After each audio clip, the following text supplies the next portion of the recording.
This is Snake. Can you hear me? Good. The mission is simple. Put your geek pants on and infiltrate Foxhound. If you need backup, contact Ken and Chris on their codec frequency. Ready? Snake out. Hold on, I gotta slowly open up my product placement. Pop. Tim Hortons. Just waiting for them to suddenly realize that they've been getting free advertisement. 33 people. Soon to be 34, though. Oh, yeah? Yeah. Who'd you talking to joining? Did you have to give him anything? A guy I used to work with, his name, Jesse Garula. He worked at Power Center, and I didn't realize that he was really into our shit. He was in on the weekend, he and his family, so we hung out, and he'd actually said, like, we gotta talk about Fallen Kingdom, you know?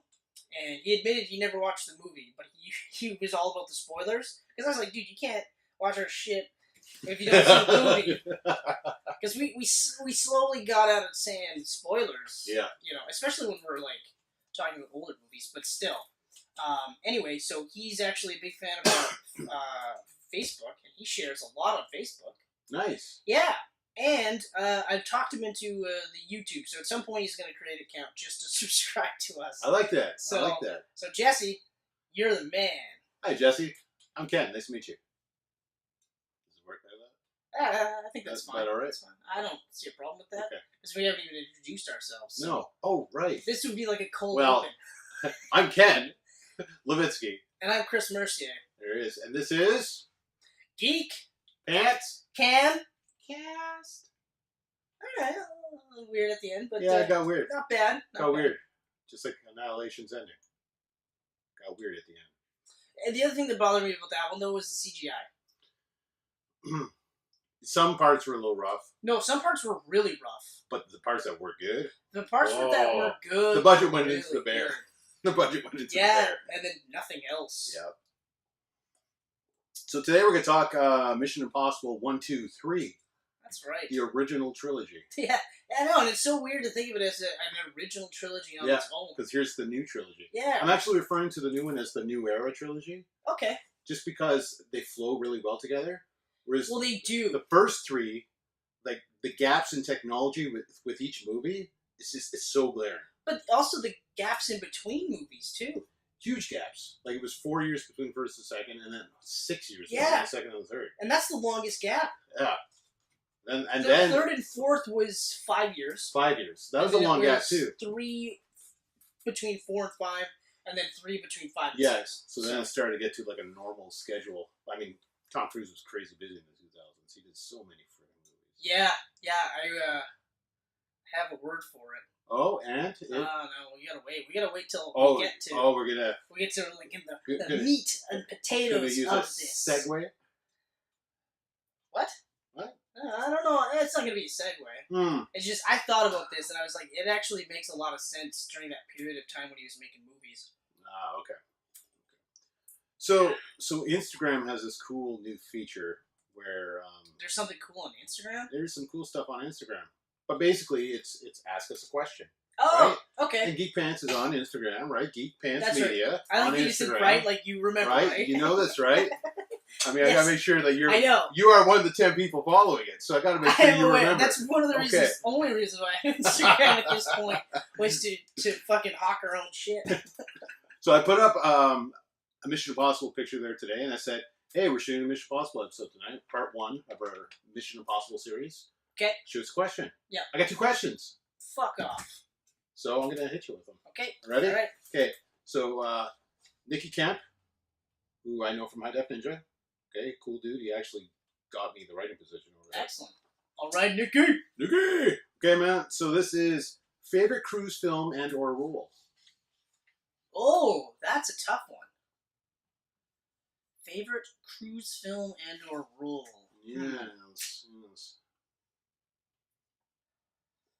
I think I would say that my favorite would probably, like, the role itself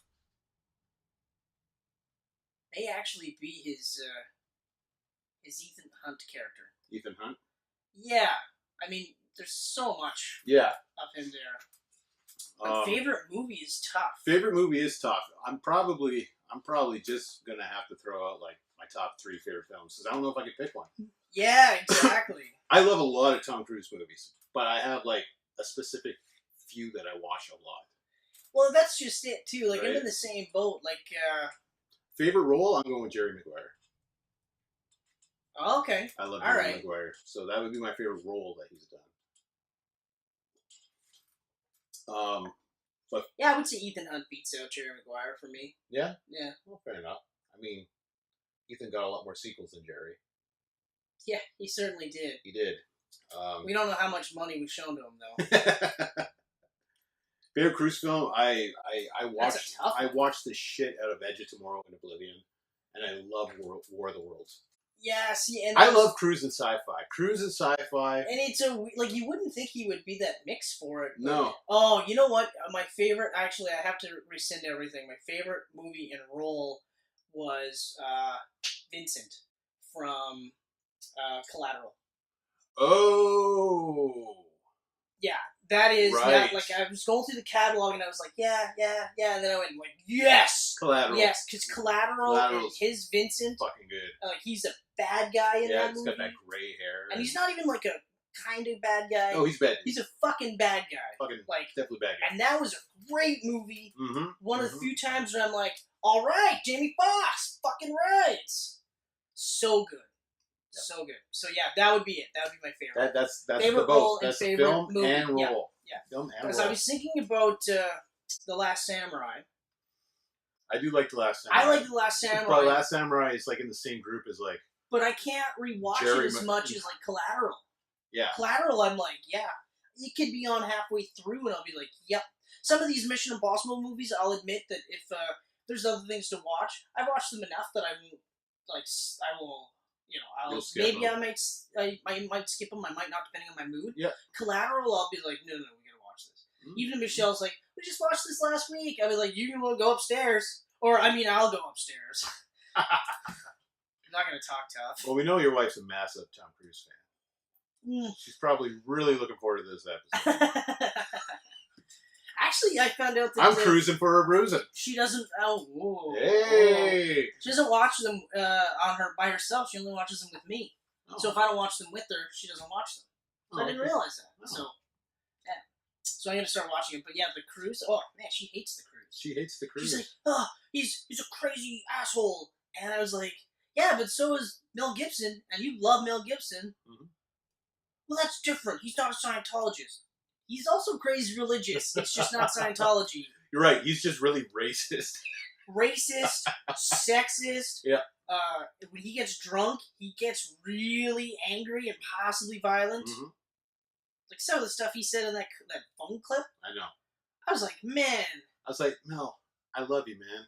I'm trying to still love you after Exactly. Like, it's this. like, I really don't want to not love you. if the worst thing that Cruz has done is just be a part of a really fucked up religion that he himself hasn't really done anything bad about. Yeah. Like, I've never heard him say, aside from the Matt Lauer in the interview, that's right, that one little period where he was like, Scientology is everything. Yeah, there was that one little, it wasn't even a full year.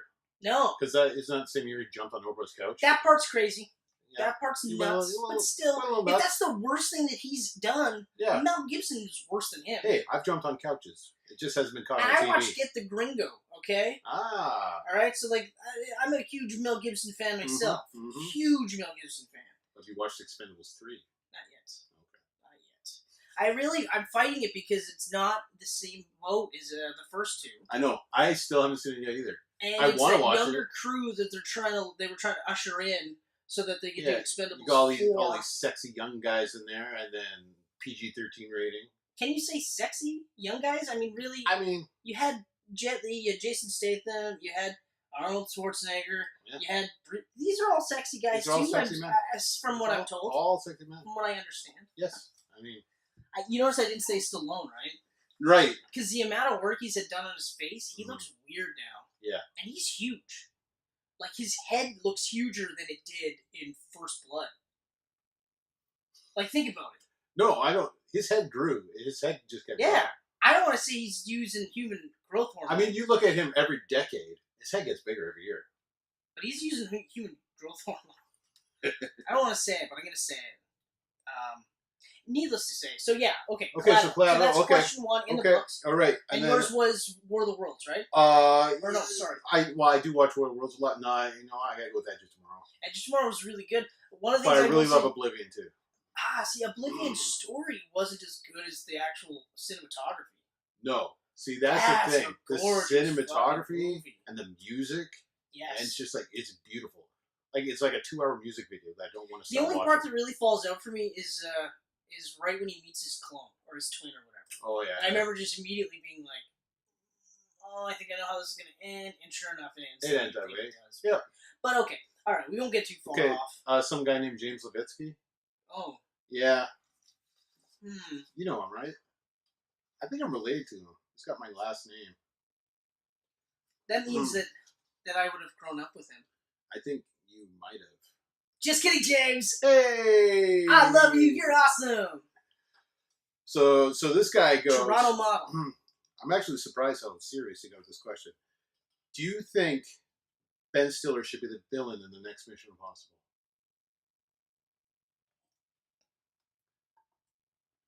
The answer is yes. Yes. Yes, James. Yes, we do. I mean, you fucking played that perfect. I'm surprised how serious you got with it. I was like, really? Like, how serious? Nope, didn't get serious at all. No, not at all. Not at all. No, if I could get a full-length Mission Improbable, I would take it in a heartbeat. I think, like, you know what? Like, if Ben Stiller could be, like, he would be a really good bad guy. Yeah, I mean, his serious roles, he's a good actor. Yeah. When he gets serious. He'd be a really good bad, especially because there was that on-again, off-again Hardy Boys movie, which would be so funny. Yeah. You know, but it would have to be serious, otherwise I would just be like, okay, well, why not just do the shitty, like, Step Brothers version of Hardy Boys then? Why not do that? Or, what was the other one? Starsky and Hutch. Yes, so, like, do it like Starsky that. and Hutch, You're going to do it, then do it like that and get it over with.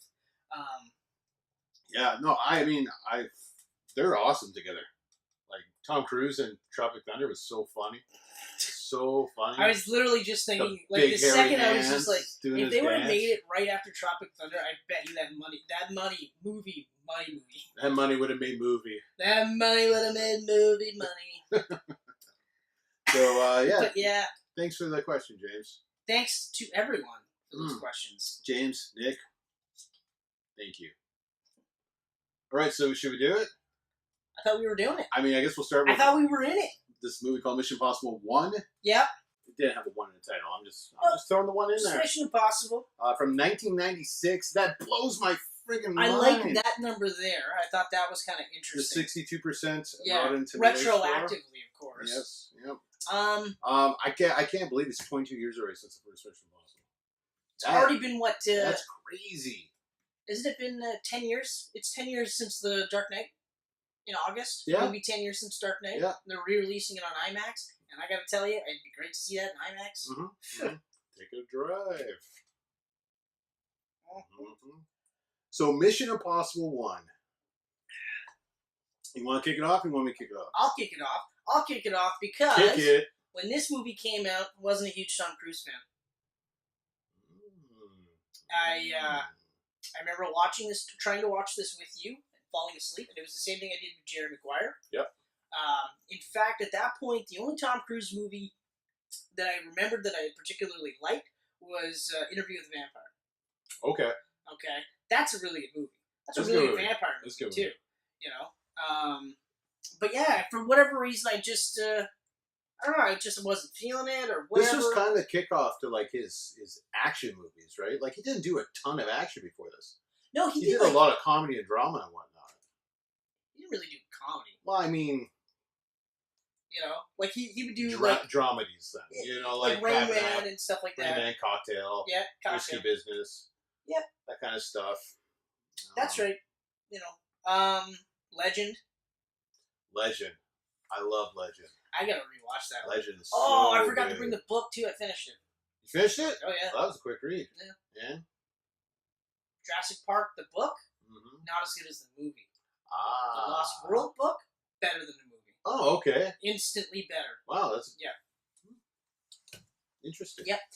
Okay, so that's where I was at with the Mission Impossible. Yeah. So for a while there, when Mission Impossible 2 came out, I was shooting my pants over Mission Impossible 2, and it took years later, I guess once I matured, to rewatch Mission Impossible 1 and look at it and go, like, this is actually a really good movie. Mm-hmm. You know, it's not as dated as I thought it would be. You know, like, some of the tech, yes, naturally some of the tech is dated. But for the most part, not too bad. Even just, it's funny, because, like, one of the things that is very similar to the Bourne movies is the spy that is framed so that his own organization is out to get him type of thing. So they have that aspect in there. So that's pretty by the numbers, but there was a lot of really cool scenes in this movie. And just the way he played the character, too. Like, he was really cool in this character. I thought he was cooler in this movie than he was in the second one. And we'll go into that. But, we will. Yeah. And anytime you get to see Jean Reno in a movie. Yeah. You know, like, for a guy, like, for us, like, we grew up loving The Professional. Not Leon the Professional. But the professional, okay? Before it was Leon before The Professional, but we knew it only as Professional. Yeah, when we watched it, it was The Professional. Because this came out, 2 years after Professional? I think Professional was 94, I believe. And we watched that right out of on home video, I remember. Yeah, there was that whole stretch there when, like, I saw him and I was pumped, because, like, 2 years after this, he did the Godzilla, 98 Godzilla. Exactly. So, like, every couple of years, we were like, yeah! Yeah, exactly. Yeah. So, you know, John Voight is in this movie, and he's actually playing the original character from the series, from the actual TV show. Oh, interesting. I never knew that. Yeah, and even just the opening sequence where, like, they kill everybody off was really cool. Because that always surprised me. That was a huge surprise, because they actually had some fairly big names in there. Yeah. You know? Emilio Estevez was in it. Yeah, exactly. Dies within the first 5 minutes. Yep. He wasn't a cameo. He was in multiple scenes. That's right. At that beginning. That's exactly Yet he's totally uncredited. Which always blew my mind, because, like, you're watching the opening credits and you're like, oh yeah, and then Emilio, you're like, Emilio! And you're like, exactly. Watch the end credits, he's not even in the end credits. It's I don't... Emilio must have pissed off Tom. Okay, so, like, for me, like, I'll go into a little bit. Here's the funny part, though, because I mentioned that John Voight was the original one. Yep. Fans of the original TV show shat on this movie because he did the heel turn. You know? Okay. And I was like, okay, like, I get that. That's fine. But Ethan Hunt, I felt, they did a really good job of immediately making Ethan Hunt smart. You know what I mean? Yep. Physically capable. And you knew he was a good guy. Like, he was a good guy. You know what I mean? And they put him in this scenario where he has to get the knock list, right? Which is the list of all the undercover agents out in the field. Yep. Okay? So the bad guys get this. That's going to kill a lot of people. Okay? And the whole point is to get the knock list to rustle out the mole and prove that he's not actually the mole, right?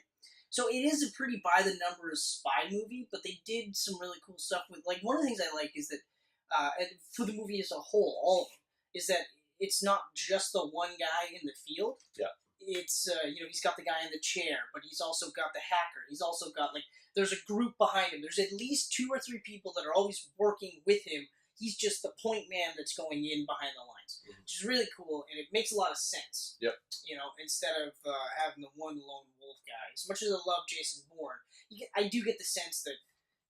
Actually, no, I don't get the sense that Bourne would have, like, a team behind him because of the way they created the character. Yeah, well... But James Bond would be more... Bond would have a team. He would have a team that's, like, in his ear the whole time. Yeah. And not just, you know, but an actual team of people. Right? And not whenever he chooses to. Yeah. But either way, well, like I said, the opening sequence I really, really liked because they do a good job of killing off everybody. While I like that they don't really make you think that Ethan had anything to do with it, but they still tease, like, who did it, though. And he's trying to find out who did it. The scene in Langley. Yeah.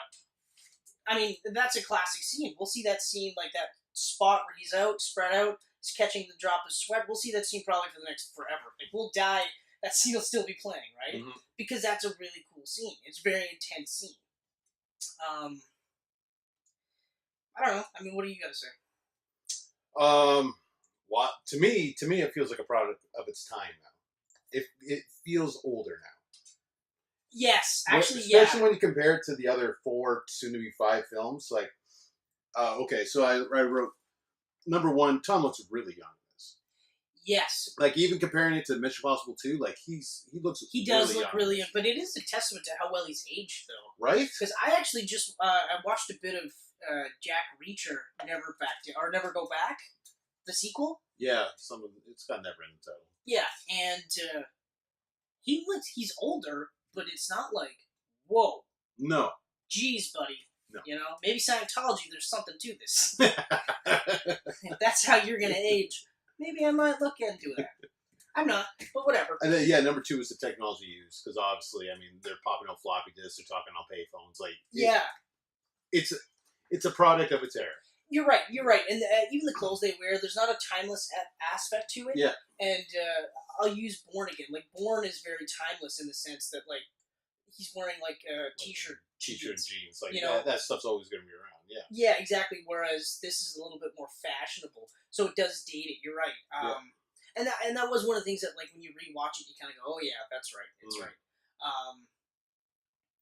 Special effects were crazy good. Special effects, that was actually my next thing here. I mean, like, the makeup effects are amazing in this. Like, right away when I started rewatching it the other night, and he's in that opening scene as that old dude. Yeah. I was just like, that's some damn good makeup. Exactly. You're like, it shouldn't look that good for that time. And then I found out that Rob Bowden is the guy that did it, and this is the guy that did The Thing and RoboCop and Total Recall. And all right. So he's knew his shit. Money that they paid guy knew his shit. Yeah. I mean, it's really funny because, like, for me, and I still really like this movie, but I find that the ending, towards the end of the movie, is where it falls apart a bit for me. It does. You know? It does. It kind of, like, it speeds up. It gets to the conclusion real quick. Yeah, they start trying to, like, the movie is kind of like a slow jog, right? Mm-hmm. And then right at the end, it's just like, sprint. Boom, sprint. Like, boom. And before I forget, though, I like the part where he's talking with John Voight, and I can't remember his name for the life of me, but he's hearing John Voight talk about the other guy's deaths and stuff like that, and talking about how he was right. He fell off the cliff and stuff. And then you see the other vision. You see all the way they all died. Yeah. You see that John Renault was actually working with him. You see him, like, faking his own thing, like he's looking up because of the cameras in the Google Glass. Mm-hmm. You know. Yeah. And you know that Ethan Hunt has figured it out. He knows that he's the guy. He's the mole, but he doesn't give it up. You know, he makes it seem like they're still buddy-buddy, and he doesn't know anything. And I thought that was really cool, because almost immediately, movies like that tend to go like, it was you all along. Yeah. You know, instead he was just trying to thread it to see where this will go, and if he can get the knock list. All right. But then when they do the twist with his wife being part of it, he pulls out the mask, and then I was like, oh, see, like, even the first time I watched it, I remember just being like, oh, this is really cool. He's not letting him know that he knows, but then you still get that, like, oh, you're part of this too? So that was really cool. Yeah, I enjoy that part. I enjoy this more than I used to, though it's probably still on the lower end of Mission Impossibles for me. It is now. Especially when you look at the new trilogy, and we'll get into that next episode, but the new trilogy is damn good. Yeah. Damn like, good. For me, if the weakest movie is Ghost Protocol, that's not a bad thing. No, like the first trilogy, each movie is so different. They don't really complement each other like the last 3, right? No. And like I actually was thinking about this when I watched the third one. It's almost as if you shifted. If the third one was the sequel, that's a better compliment. Mm-hmm. You know, sure, there's too much time in between to actually make it work, right? But that's a better compliment, because character-wise, they seem a lot closer than they do from 1 to 2, you know? But I realized that to get to 3 and then the new trilogy, you have to have number 2. Yeah. You know? Gotta have number 2. Mm-hmm. We'll talk about number 2 in a minute, but... I mean, that helicopter scene on the The helicopter scene on the train. That is a great scene. That is incredibly cool. And that actually has aged quite well. That has aged really well. I've seen some movies from the 90s where you're like, whew. Yeah. That don't look good anymore. Exactly. That does not look good anymore. Like Mortal Kombat being one of them. And Spawn, which came out a year after this. To be fair, Mortal Kombat didn't look that good to begin with. Mm-mm. When they were just in the actual costumes. Yeah. You know, and they were using animatronics or whatever, not bad. But CGI Goro, terrible. Goro was, he was makeup, wasn't he? I thought he was a big puppet. I thought the actual movement part. Reptile was all CG. He looked bad. Ugh. Bad. I mean, that was a movie that I should have just kept in my childhood. Which is sad, though. I made the awful mistake of I'm super glad because I've seen enough. Don't rewatch it. Don't rewatch it. I'm not leave that memory in your childhood going, like even Spawn, leave that in your childhood. Oh, no, I've already broken that rule. You broke that rule? I watched it. Okay, see, I broke the rule of both. I was just like... You know, Ooh. I'll say this really quick about Spawn. It's the Malbolgia ending. Yeah. That is just really bad. You have to have the ending with Malbolgia. You have to. But you can't, to do it like that, it's just so fucking bad. Although, I do have high hopes for Jamie Foxx. Yeah? How about Jeremy Renner as Twitch? What is it that you said? Couldn't we get anyone else? There's other people out there? I mean, I look at Sam and Twitch, and right away I'm like, John Goodman and William H. Macy. Yeah, I agree. I look at them, I'm just like... Visually, I'm not sure it's not why hard to cast. With Renner. Not hard to unless cast. Renner loses a bunch of weight. Pulls a Christian Bale. Yeah, unless he pulls drops. a Christian Bale, but even then it's just I want it to be contrarian to you. Yeah. But I feel the same way. It's just other people are acting. You can get a guy that looks better, closer to this than you can. Yeah. Renner. But I mean, I don't know. McFarlane's directing. He's got an idea, I guess. It might even just be a star power thing. Yeah. You know? It's got to be. They don't have a budget, so they need something. Because they didn't necessarily need to go with Jamie Foxx either. I mean, Jamie Foxx and Jeremy Renner are guaranteed to bring in money. They could have went with was it Michael B. Jordan? Yeah, could have. He's the hot shit at the moment. Can you blame them? No, I mean he's a great actor. He was really good as Killjoy. No, Killmonger. Killmonger. That's right. It's like Killjoy, Killgrave. No. Killgrave. Definitely not Killgrave. A lot of kills. Definitely not Killgrave. A lot of kills in the Marvel universe. But yeah, so yeah, you're right. That part, a lot of the shit actually really holds up. It's just the minor things that dates movies. Yeah. Like the phones and the cell phones. And exactly. Stuff like that. Even some of the one of the things that I do like about this movie though is that the tech isn't too far removed. No. The face masks, the face technology is the only thing that's really yeah, okay, guys. Mm-hmm. You know. But then again, this isn't a movie, so you could do it anyway. You could do it. Right? I mean, so Bond can, freaking shoot lasers from space. Yeah. Right? Yeah. That's true. Just had to die another day, didn't you? Just had to die another day. Couldn't wait for tomorrow, because tomorrow never dies. Now, how do we go to the world's not enough? It's not that hard. Golden eye. Is the world enough? No, it is not. No. The world is not enough. Because? Because I have a golden eye. Oh. That deserves one of those. I don't know what a golden eye is. I don't want to ask. Nope. All right. I'm a gold member. No. But speaking of the train scene. Yeah, snuck that one in there. I waited for it. I was like, I know you heard this. Speaking of the train scene. And then you just picture gold member. Gold member. Shit. Damn it. God damn, that motherfucker got me. Okay, alright. Speaking of that train scene. The movie's surprisingly graphic at times. Yeah. Like when Emilio gets his head. Yeah. Freaking, it briefly shows it. It shows it.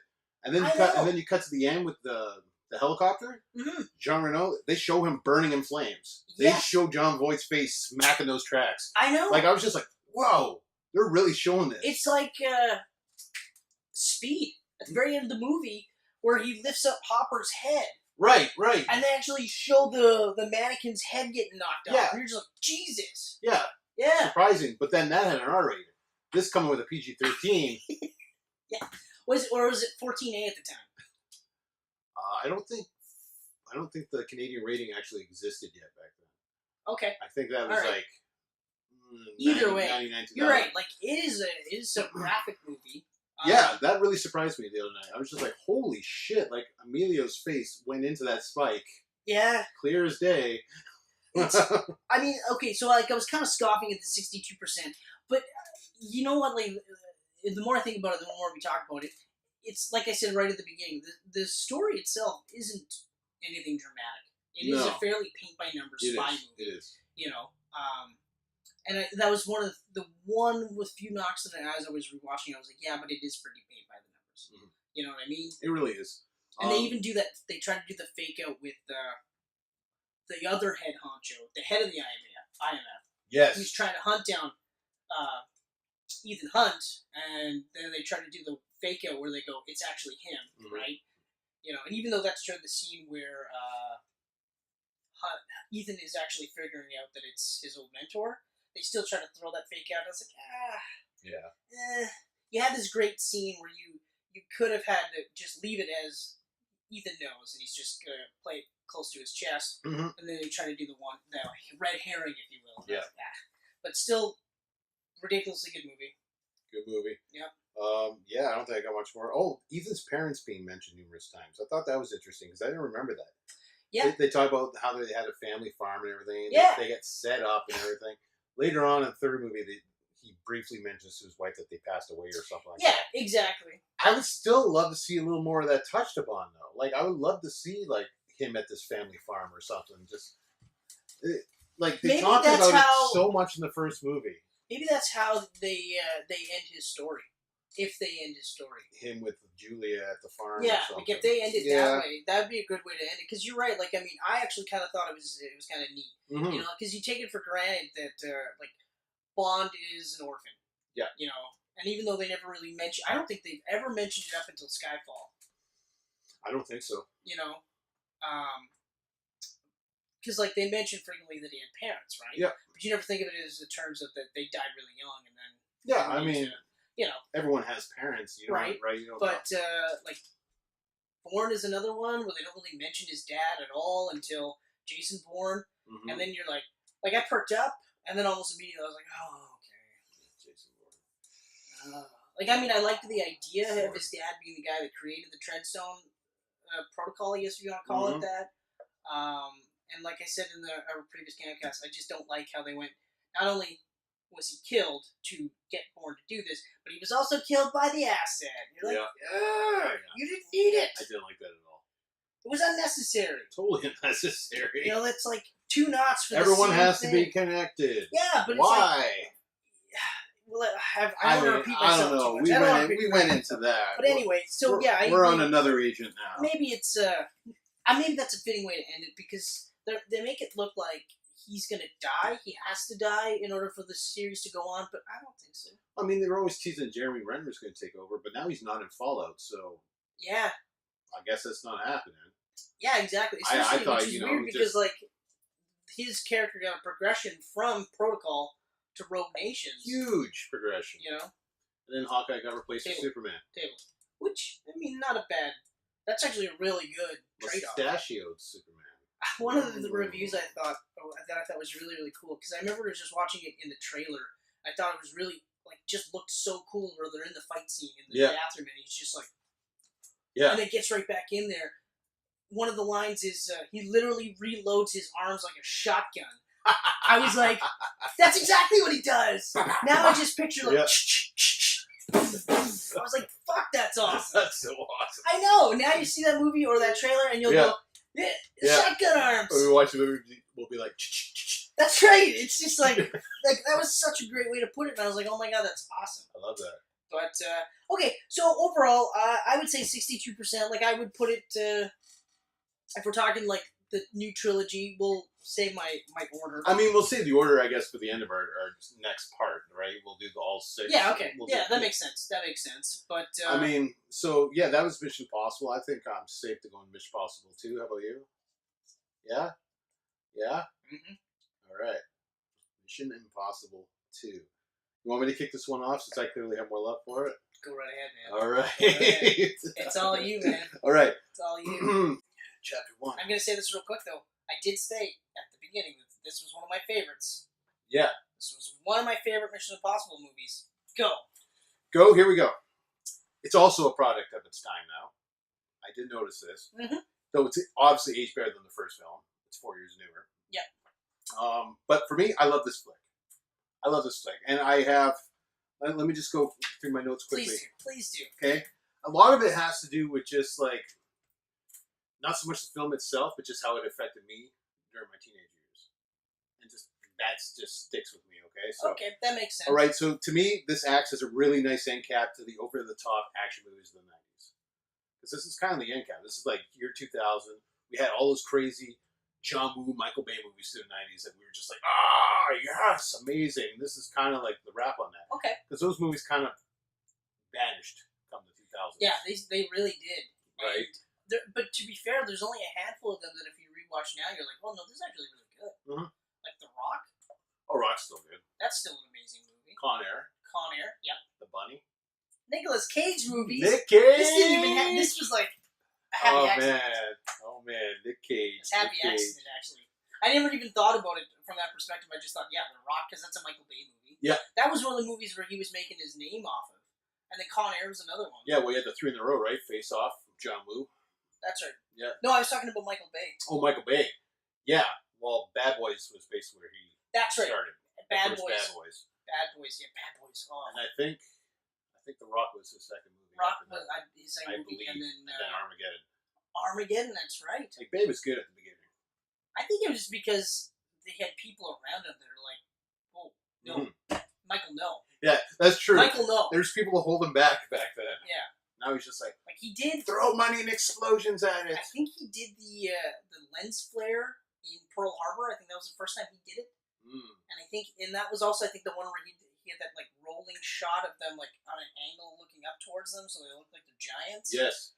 And he loves that shot. He loves that shot. Yeah, I think he just wants to look at their dicks. Or genitalia, because he does it to women too, so. He does it to women too, yeah. He's an equal offender. So, Michael Bay. I love what it is? It's a love-hate relationship. It's a love-hate. It really is love-hate. It is. It's like, you were so good to me during my childhood. Why did you have to piss on my childhood? And then you just kick me in the dick consistently as an adult. I don't get it, Michael. Like, please have nothing to do with the newest reboot of the Ninja Turtles. I don't think it will. But hey, who knows? Who knows? It brings me back to my high school years, as I said. The crazy action and soundtrack with guys I listen to, like Metallica, Limp Bizkit. Like, this is a very, very 90s, early 2000s movie. It really is. To the point where people today, like young people that watch that, are probably not going to like it for that reason. Oh, yeah. They're like, this is not cool. Right? Yeah. But to me, that was cool. So I still look at it fondly. All right? And a lot of good memories come with it. You know, I remember watching it in the theater in summer 2000 with my buddies.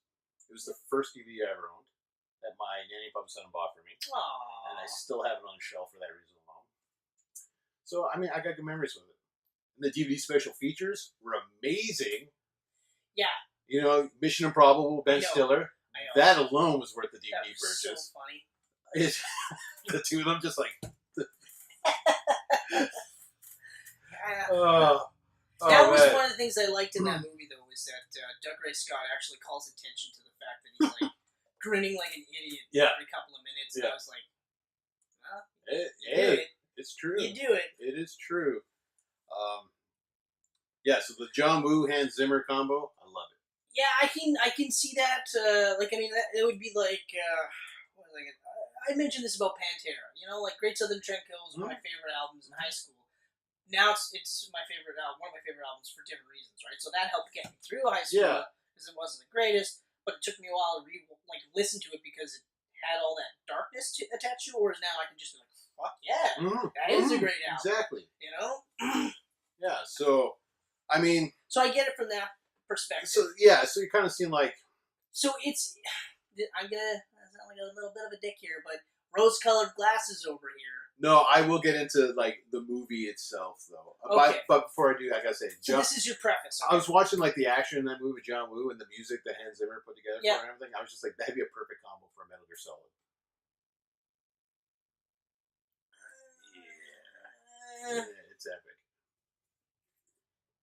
In some aspects, yes. With less doves. I don't think he'd be like, well, no, then I'm not doing this fucking movie. Gotta have dubs. And you're like, yeah, but like, why dubs? There's just gotta be dubs. It's my signature. I put it in all the movies. How do you know he's a good guy? There's a bunch of dubs. I feel like saying, well, because he's the good guy. Yeah. If I watch the first Mission Impossible, I know that he's the good guy. No, you need fucking dubs. Okay, fine. Fine. Dubs. Don't argue with the dubs, man. I'm not arguing with Okay. dubs. I'm arguing with John Woo, who's not with us, about his use of dubs, just so we're clear. It's still Right. crazy. Yeah, he'll never watch this, so we're safe. Never say never.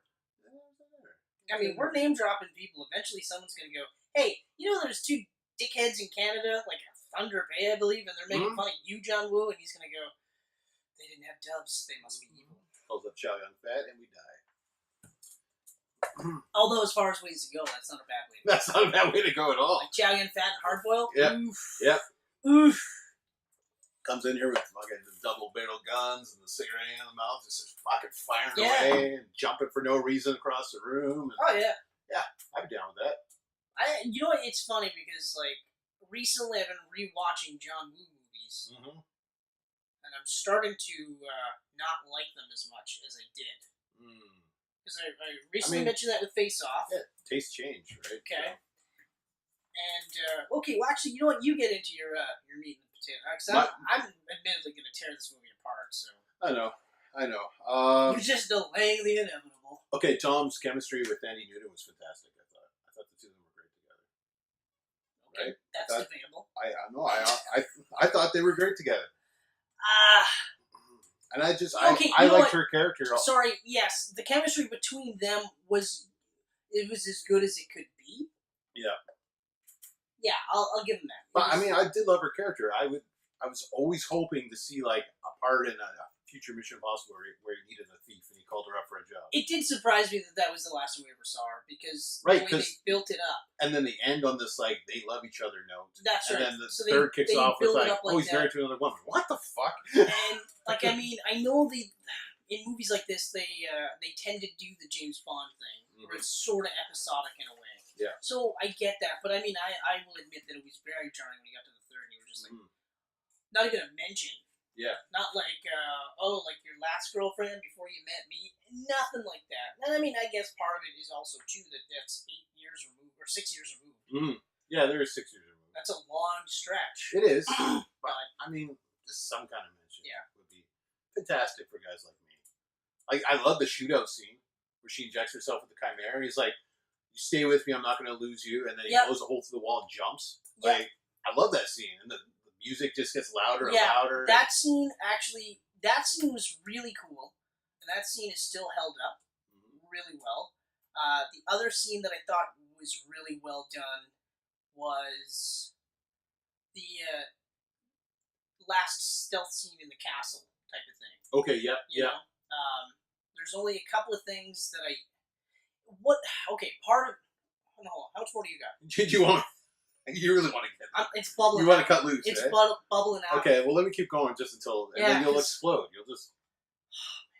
Right? This hurts me. Like, this really hurts me. I'm I not want you to know this. Okay. I want you to understand Here's... that I'm not taking pride in the fact that I'm going to shit all over this movie. Okay.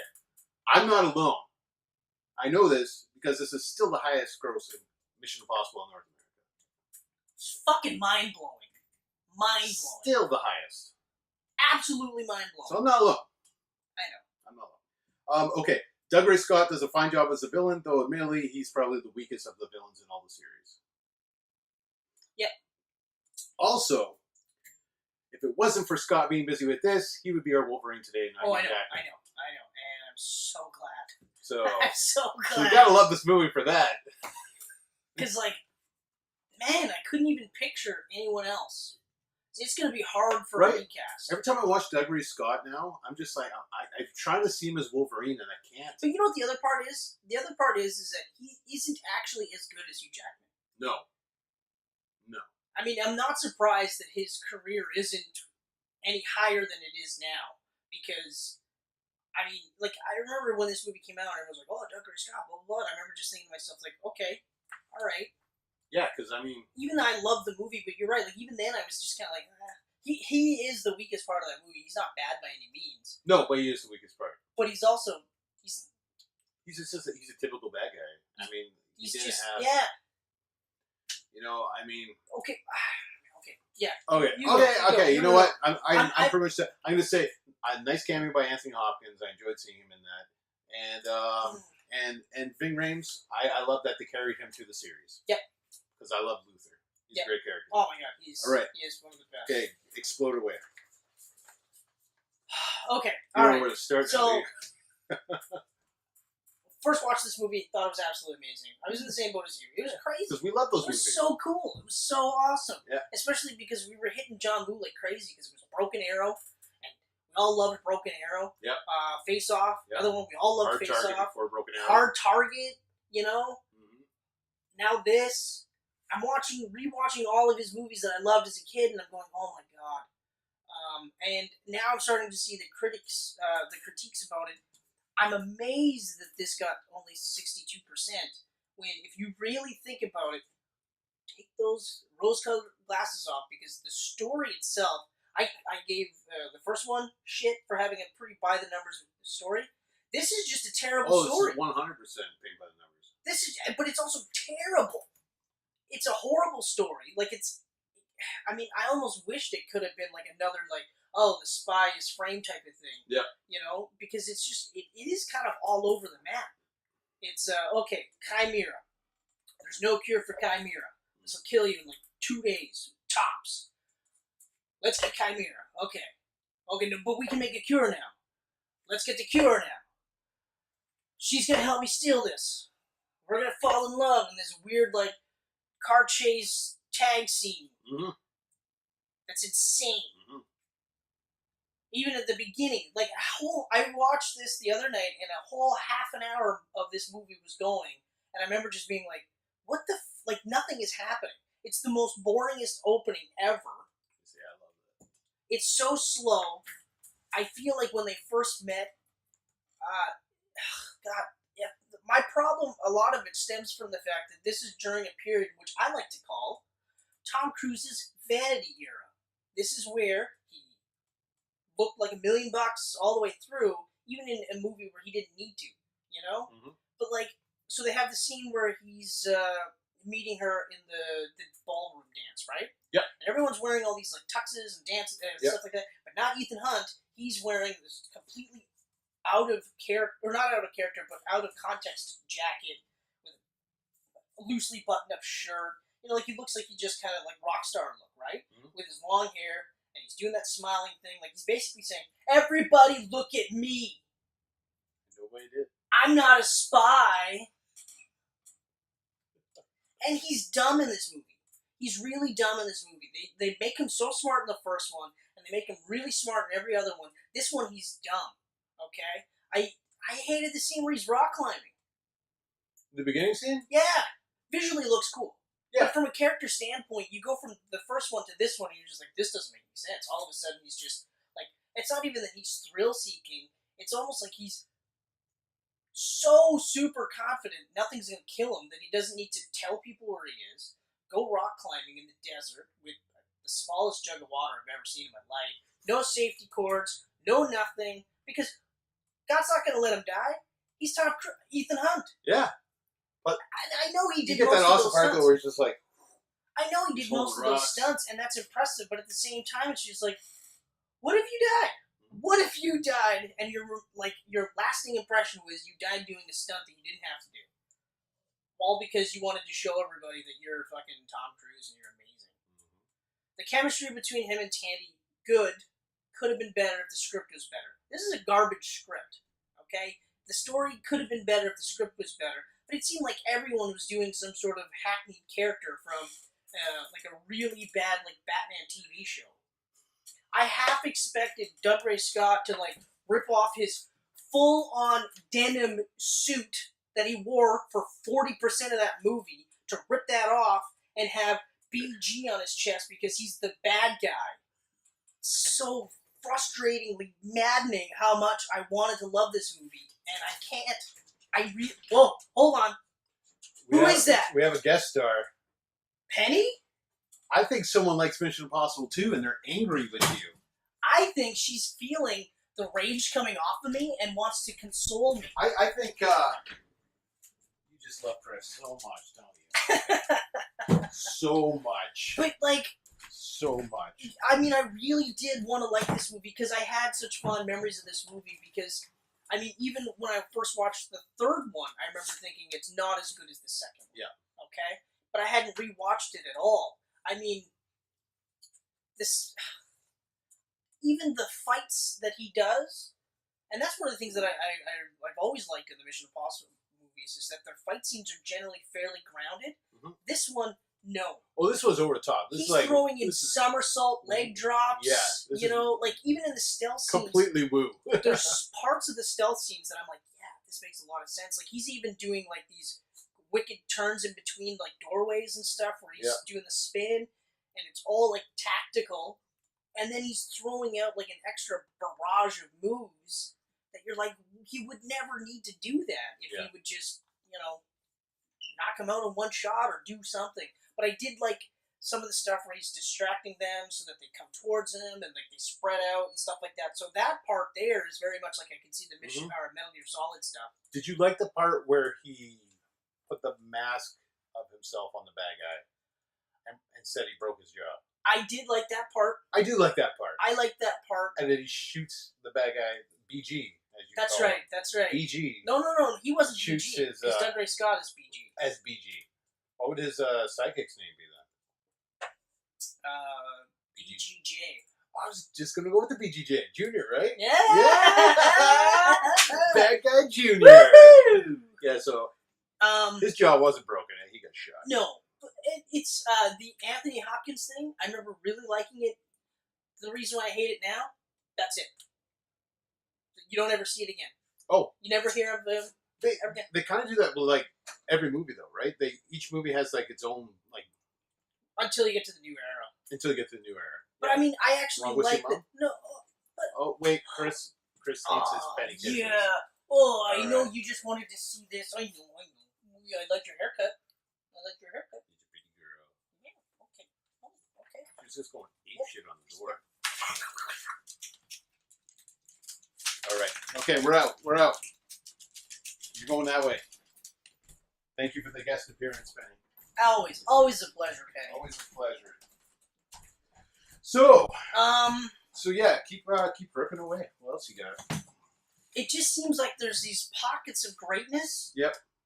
Wrapped around in this really shitty movie. And even like you mentioned the soundtrack, very much a 90s soundtrack. Oh yeah. And I remember immediately. You didn't listen to that kind of music though, so.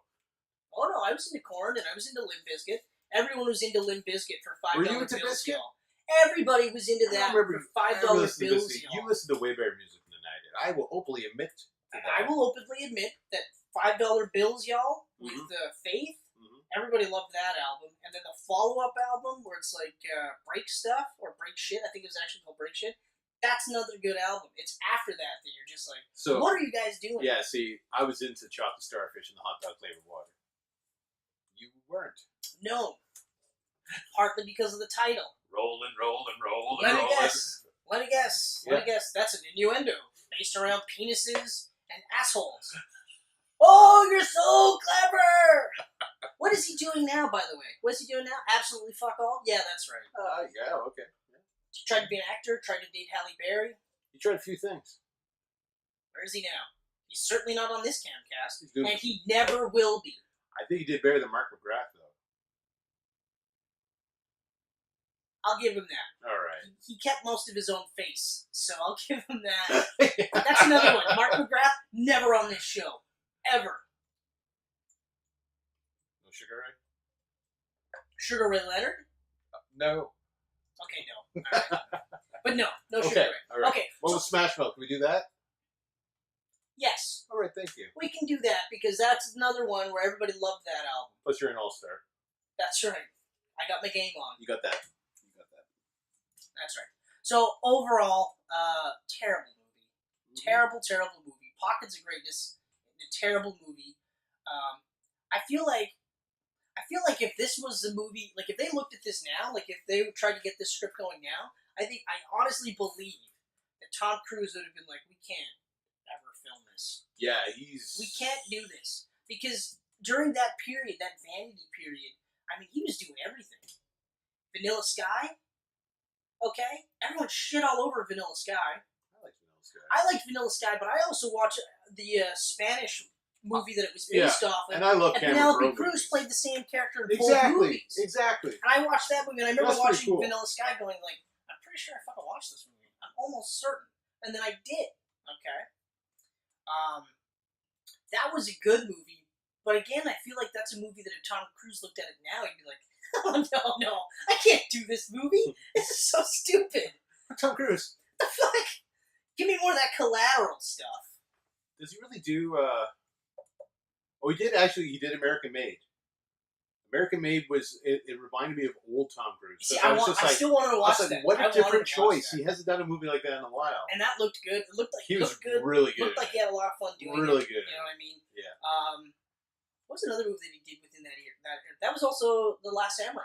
That was in that era too. Yeah, that came out, I think that might have actually been his movie after Mission Impossible too. And see, now, following that up, Last Samurai is awesome. Like, absolutely awesome. You know? Mm-hmm. I mean, the story was crazy good. Yeah. You couldn't... Like, I don't know how he looked at both scripts and was like, these will both be done. And they will both be amazing. He probably looked at the paycheck beside each one. Oh, yeah. Yeah, he probably did. Then again, he produces his own movies, so... But that's the other thing, too. Who had the final say in Mission Impossible, too? Him. That's what I mean. Like, it just seemed like, at that point in his life, he was doing that whole, I can do no wrong. Because he couldn't. He literally couldn't. I mean, this Mission Impossible 2 made what? Shit tons. Made a shit ton of money based on the fact that it was over-the-top scenes with Tom Cruise, okay? Mm-hmm. Not Ethan Hunt. And the marketing was huge on this. So I didn't like Mission Impossible 1. So when they announced Mission Impossible 2, I was like, eh. When I watched the trailers for the first time, on TV, obviously, because I didn't have internet back then. We all were. When I first watched the fucking last fight scene with him and Doug Ray Scott, BG, and they were doing the motorcycling swashbuckling thing. Yeah. I remember just being like, now I watch it and I go, this is fucking stupid. This is so dumb. This is retarded. I watch that, and when they get thrown off the bikes and off the cliff, I feel, realistically speaking, that they would not be just up and going like this, ready to go. Okay, yeah, I did watch that part the other night. When they hit midair, and then they fall probably a good 20 feet to the ground. Yeah. And they got back up, I was just like, okay. I felt like I can understand some backflipping kicks, but that...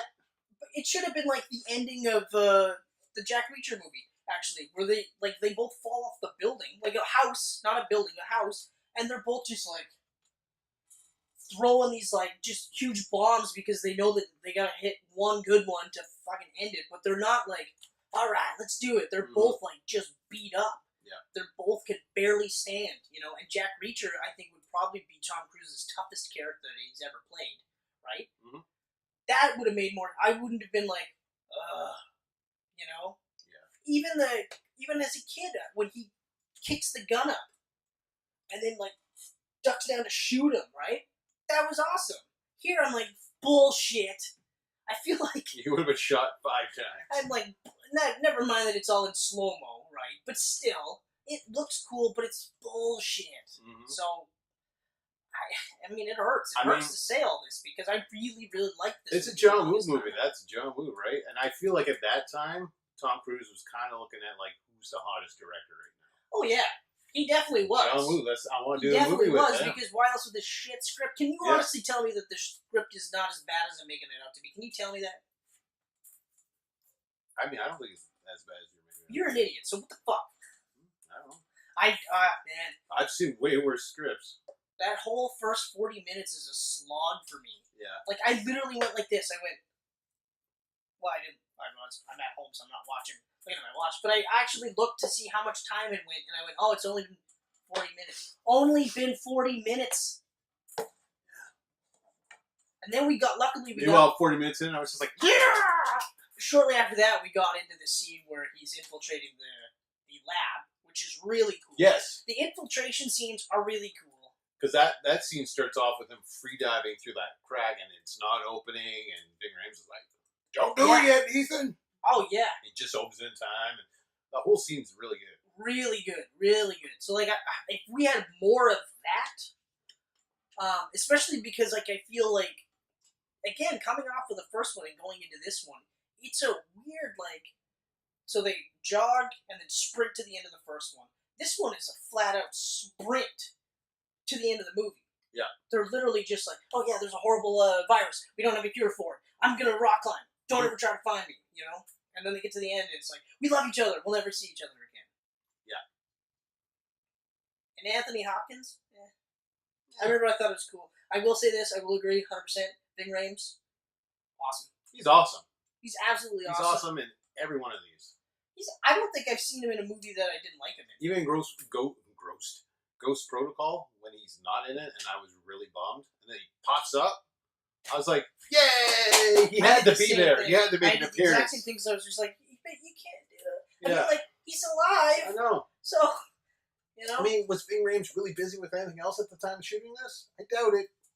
Maybe he does a lot of voice work. We just don't know. Maybe he does. I don't think so. Maybe he does porn. We don't know. We don't know what maybe he does. Maybe he does. You know what? He should be on this show so we could ask him. Got a little taste of it from Pulp Fiction. Kept going. He's never coming on the show. I can't believe that's the slam dunk you went with when I alley-ooped for porn.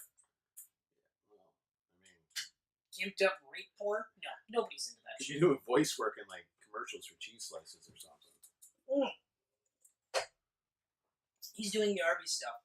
Arby's? He's doing Arby's stuff. Actually, I kind of want to watch the Arby's commercial with his voice too. It's actually really cool. Layers of Montreal smokes. I can't do his voice. You can just picture him saying this. Because I watched a couple of the commercials and I'm going like, I think that's Ving Rhames. Like, I'm pretty sure that's Ving Rhames. And then the more I hear it, I'm like, there's no way that's not Ving Rhames. So, it's like, come on. Oh, man. So, in retrospect, if you haven't figured it out, this is going to be the last movie on the list. I finished this movie and I was so mad because you would have asked me 2 weeks ago what was one of my favorite Mission Impossible movies. This one would have been close to the top. Okay, all right. Close to the top. I mean, because of the other ones that have bumped it, but it would have been close to the top simply because high school Chris was like, yeah, give me more of this shit, man. Now I'm just like, nope, take it back. Take it back. So that was Mission Impossible 2. Oh, it feels good to get that out. You feel better now? Oh, I kind of do, actually. I kind of do feel pretty good. Was it hurting holding all that in while I was chit-chatting about...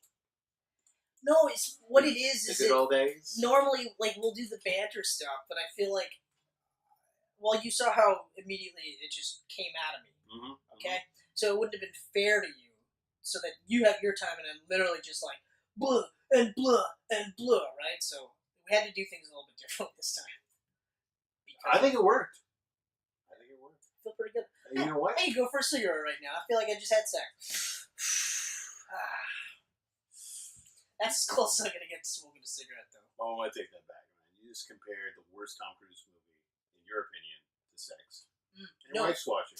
What I did was, I got out all of that. I released. And the act of releasing, okay, was like sex. Was it orgasmic?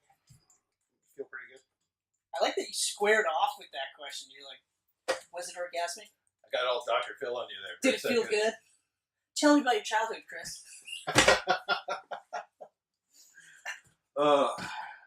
So, Mission Impossible 3. You said that was one of the highest rated ones. Which one? Number 2. Number 2? No, I didn't. Yeah, you did. Nope, it's 57. It's the lowest. You said... I must have heard wrong. I thought you said it was one of the highest rated ones. No, the original trilogy is all around the 57 to 70 mark. Yeah. The new trilogy is all the 90s. I mean, yeah. Okay. We'll get to the new trilogy. So, MI3. We open with a retired Ethan Hunt, We do. who's training others to do what he does. We do. And he's married. You said that earlier, but he's married. Yes, I did. So straight up, this is my least favorite mission also. Okay. So I'll blow apart All on this one. right. Okay. Then I will go. I'll go. You want to take this one? I'll wait till you percolate. But okay. So I had said earlier that I feel like this would have been a logical sequel to the first one. Okay. And I still kind of feel like that because, I mean, you know, like he mentions his parents and how they passed, but he feels closer to the Ethan Hunt that he was in the first movie, and not this, like, thrill-seeking, death-seeking daredevil, you know what I mean? Mm-hmm. And even just the stuff that he does in this movie, like in fight scenes, there's no wasted movement, it's just to the point, right? And, I mean, I liked that he was... I mean, this is also a little bit stereotypical, because he's a retired guy, but then they bring him back into the field, you know what I mean? But that whole opening sequence where he gets drawn back into the field to save Kerry Russell's character was actually really cool. Mm-hmm. It's really cool, because then you get to, you know, you're introduced to the new cast of characters, which, I can't remember their names, but, the only one that I felt was the weakest was, what's his face? John Rhys Meyers. Yes, that guy. He was poised for big things, but he's another one who I feel like is not that good of an actor. He's not. He looks good. He's good looking. Like, I can That's see, it. He's got the look. But, I mean, there's really nothing to his character. He could have not even been in the movie, and I don't think I would have missed him. No.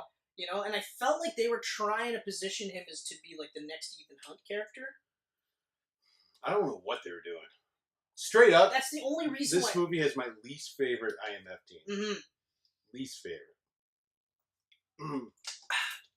Yeah, no, I agree. I agree, especially because, well, the woman, though, I've always liked her. Maggie Q? Yeah, I've always liked her, good. and I thought I like Maggie Q. They could have done more with her, like, in other movies. Yeah, because she's actually quite badass. Yeah, especially because, like... Live Free or Die Hard, she kicked Bruce Willis' ass in that. Yeah, exactly. Now imagine her in the Paula Patton character in Ghost Protocols. Mm. Okay? Yeah. And we'll touch upon that in part 2 of our Mission Impossible trilogy. Yeah. But, like, so that cast of characters, not the greatest. Immediately forgettable, really. Really forgettable. You know, except for Maggie Q, just because I think it's because I like her, though. Like, I watched her in Nikita as well, and I thought she was really good. The Nikita show is great. You know, and that's a show that should have went on longer. But I was so happy with the way it ended. Like, I'm glad it had a nice wrap-up. And that's one of the things. It wasn't a cliffhanger. It wasn't like, we canceled this before you got an ending. That's right. It was an actual ending. And it's like, they tried to cancel it, but they brought it back for one little short season to wrap it up. And I was so happy about that. Yeah, I gotta rewatch that show because I really liked that show. It was a really good show. Especially because I really liked La Femme Nikita, the movie, the original movie, but I also liked the one with Bridget Nielsen. Was it Single White Female? No, that's not Single White Female. No. It's, it'll come to me. Yeah. It'll come to me. But that was also a really good movie, too. And it was really close to La Femme Nikita. But, but anyway, so, one of my big gripes with this movie is the rabbit's foot, where we never ever find out what the rabbit's foot is, ever. We just know that Owen Davian is looking for it, so they get it, and Owen Davian is like, "Oh, I'm going to kill your wife and everyone you love if you don't give it to me," right? But we never find out what that is, and I don't necessarily, like, just tell me what it is. You know what I mean? Like, that still bugs me, even now, and I watched this plenty of times, and I know that it's a MacGuffin. Yeah. Right, which literally is just a nonsensical thing to get the story going. Was it Hitchcock? Hitchcock, actually, was the guy that created the MacGuffin, and said, it doesn't have to be anything. You don't even have to have anything. It just has to be something so that the hero goes to here, to here, to here. That's it. And, I mean, okay, I get that it's 100% MacGuffin, but give me a little more than it's the rabbit's foot, and I want it. You know? I'm going with, it's the recipe for the world's greatest rabbit stew.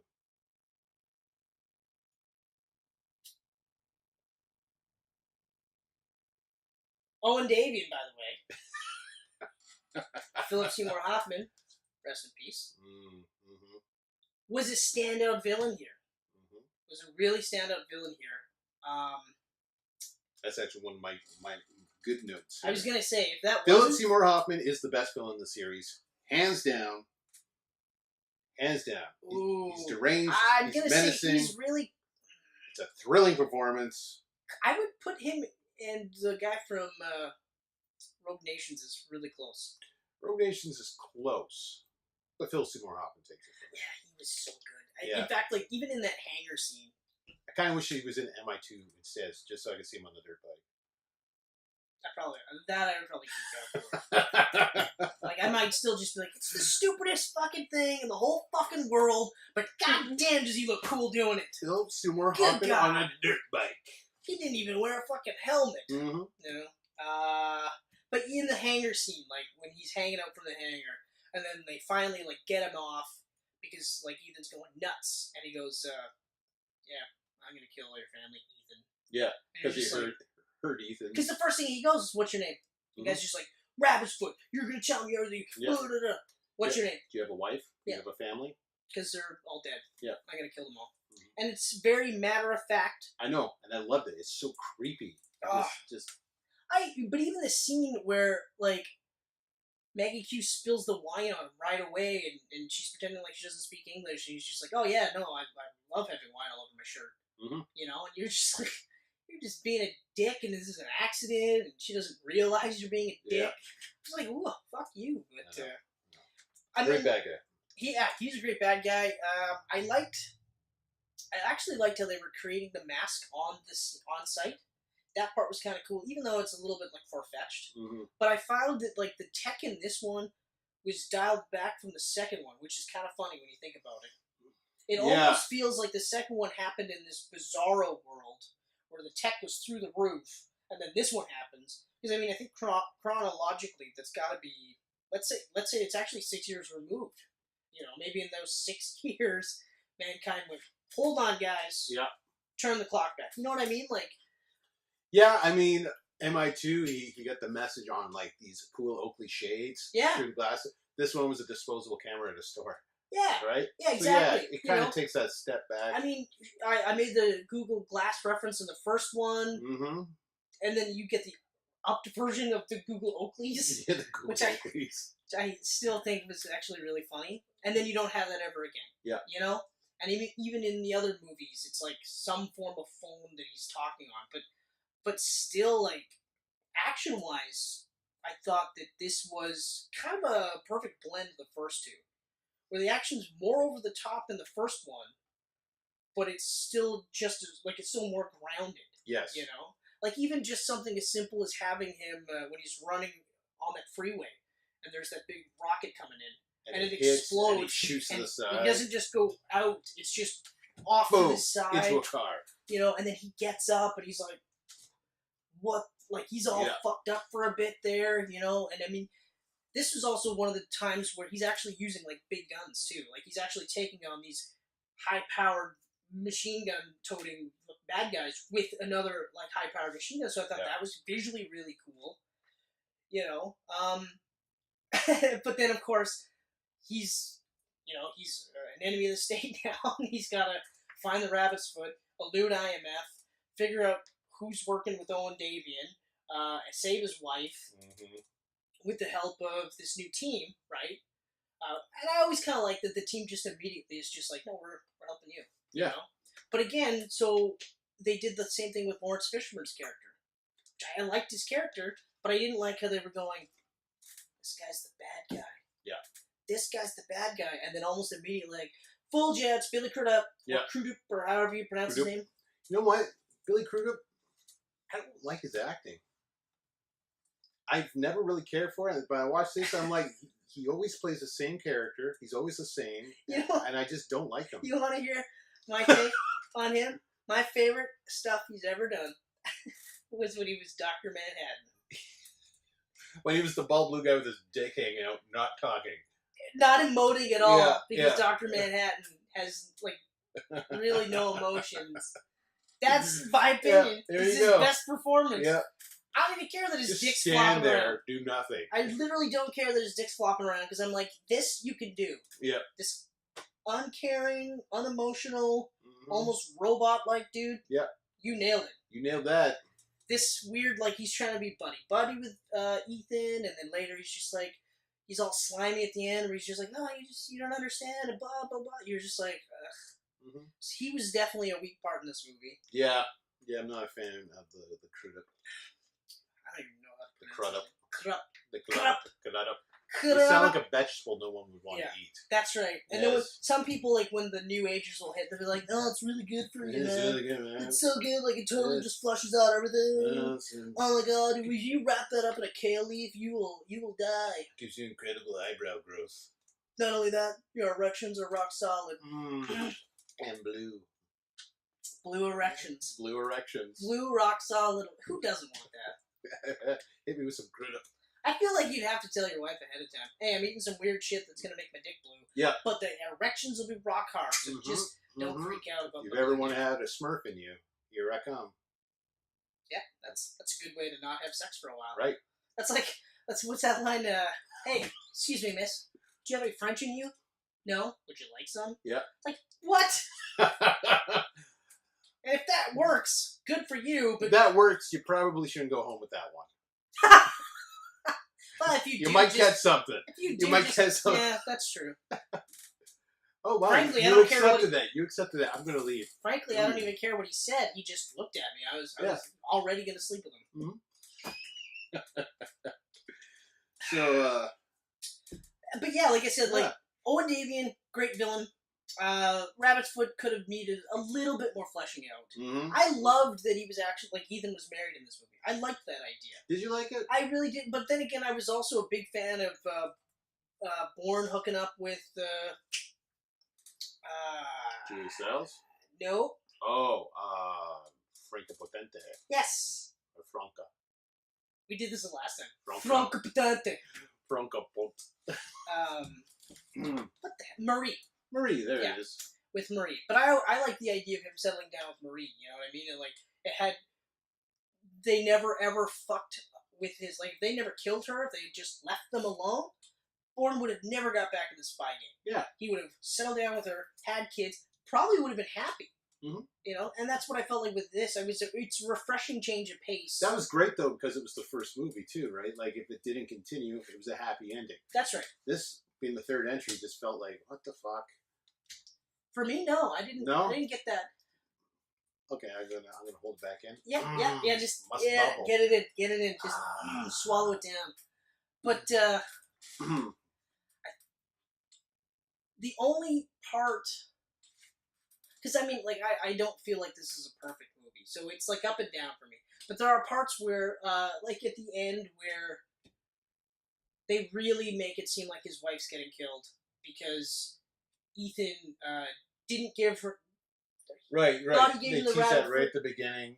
The gun goes off. You're just like, holy fuck. That was cool. They had that spot where they did, like, in, what do they call it? Medias Res? It's a very interesting start to a film. Yeah, and then once you get to it, and you, like, he just wakes up and he's like, where's the rabbit foot? I gave it to you. That part was really like, what the fuck? Well, either you gave it to him or you didn't. Like, I don't understand. And if he did, why would Owen Davian go through all the trouble being like, I don't fucking have it, you know what I mean? Just to give that bullshit fake out where he kills her. And then we have the crud up heel turn where he goes, hey, you know, there's blah, blah, blah. You know, there's stuff we gotta work with him on. And I was like, fuck, like, even in real life when they do shit like that, where they're just like, yeah, he's a horrible person, but we could get to worse guys by working with him. I'm always just like, why don't you just get this guy and then work to get those guys? Yeah. Okay? Like, you're being lazy. You're making it seem like it's okay for him to live a life of crime just because he's rubbing shoulders with worse guys. You know? But anyway, so that part, and like when they find out it's not actually her, I was just like, I'm glad that they didn't kill her off, but at the same time, I was just like, that's a fuck you. Like, that's a little, like, fake out. Yeah. You know? And you're just like, fuck. But I did enjoy almost immediately where the bomb goes off in his head, she brings him back to life, and then they do that shootout thing that was really cool at the end, and then it just sort of ends, but I love the fact that it ends with him, like, faking her death. So that they don't actually say that they don't actually fake the death. That's something they kick off in the fourth. That's film. right. That's right. This one, they're smiling, they're happy, everyone's behind them, congratulating him, and they walk away, and it like cuts with them just like grinning. And yeah, that's right. That's right. Credits roll. That's right. That's right. And that's why the fourth one was so jarring. That's right. Now I remember. That made the fourth feel weird because then it was like, you where's this taking place? I thought you were fucking married, like because they did a bow. They put a bow on it too. Like Yeah. it felt like they said, "Ethan's done." Yeah. But I mean, even with her character, I thought she was good. She has the distinction of being in Mission Impossible and Jason Bourne. That's right. Yep. I mean, granted, she's a background character. Yeah. Oh. She's a glorified background character in this movie too. You know, Pretty much. But I like the chemistry with them. I thought the chemistry worked really well. I thought it was better with them than it was with Tandy Newton. Really? But again, you know how I felt with the script, so. Yes. I'm good, so. Are you good? Okay, here we go. Yeah, that's right. Okay, so technology-wise, we were kind of touching on that. I feel like this is a very weird in-between spot of the first two films and like the New Era trilogy. Yeah. It's a weird spot, right? Because like Mission Impossible 1's clearly in the 90s. Mission Impossible 2 clearly 2000s. I mean, like the Oakleys and everything. That was all the rage, right? Yeah. And this one's just like, it feels very strange. And Well, it's like I was saying, like, it just feels like it's like the world said, no, we gotta pull it back. Yeah. But you're like, you can't go from, like, Google Oakleys, because, like, there's still Google Glass out there. Yeah. They're still trying to make it so that people don't freak out. Yeah. But eventually, you're going to see it more and more often. Maybe not to the extent, but you're going to see it. You're going to get a heads-up display in your sunglasses and stuff like that. So it's weird that they went here, and they oh, no. And then you'll go back here. And it was weird. Yeah. It was I weird. agree. I agree. So, Oh, you're smiling. Oh, you're like... okay, before... For me, personally, it was painful to do this. You feel like... I think you've got a blue boner right now. Before I started watching these, the first was my least favorite. Yeah. But I had these thoughts of the third, because I've only watched the third twice. Because I just didn't care for it. I've only watched it a handful of So times. when I went back and I watched the third again now, I was just like, no, you know what? The first is way better than this. Yeah. Which is sad because, like I said, Philip Seymour Hoffman's amazing in this. And it's really shitty that he was in this Mission Impossible. But at the same time, I'm happy he was in this because he passed just a little after. So at least we got this incredible performance. Oh, I forgot to mention this too. I hated how quickly they got him out of there too. Yeah. It was like, he's the big bad guy. Give me the rabbit foot. He kills her. And then gone. Yeah, gone. Boom. And then Immediately that's gone. it. Yeah. And you don't even hear about him ever again. Going for 4? It's usually 3. All right. It's so crazy because even like the guys, like I work with the guy Steve. I've worked with him for less than a year, and even he's going. Usually does 3. He usually has 3 sneezes. The 3 in a row. When he doesn't do 3, something's up. If you had okay today, you only sneeze twice. I think I'm gonna die. Okay, so it's no coincidence that this is the lowest grossing Mission Impossible in the entire series. Worldwide and domestically. Okay? This pretty much came damn close to killing the series. It was that unsuccessful. Yeah. Well, and wasn't it during the period too where, because it was Mission Impossible 3 and it was War of the Worlds. Yeah, he had a nice little stretch there. And then there was one other movie in there. But even like War of the Worlds didn't do as well as they thought it was going to be, if I remember correctly. Well, you know what it was? I think This was in and around that point. War of the Tom Worlds was around the Cruise- same time. But a lot of this, the reason why it failed isn't so much the reason why I'm disliking it. It's that this came out right after the crazy period. that's what that whole, And everyone was like, I'm not supporting any more Tom Cruise. That's right. And I remember thinking that, so like even that, but don't get me wrong, I'm not going to put that solely to blame on this. No. I put it more on War of the Worlds, because that was a really good movie. And what I liked about that was he didn't play a good dude. He played like a pretty shitty guy. Yeah. And so when you do start to feel for him at the end of the movie, it feels earned. He's not the big, huge superhero all the way through, so that was really cool. Yeah, but there was that. I remember that being. I think it was actually after this where he wasn't in anything for a while, and then finally. Well, his handlers had to get finally because he was producing these with his producing partner Paula Wagner. They don't produce movies together anymore. He's on his own now. After this was their last movie they did together. Well, I think that was one of his handlers too. Yeah, because I think it was like his sister or something.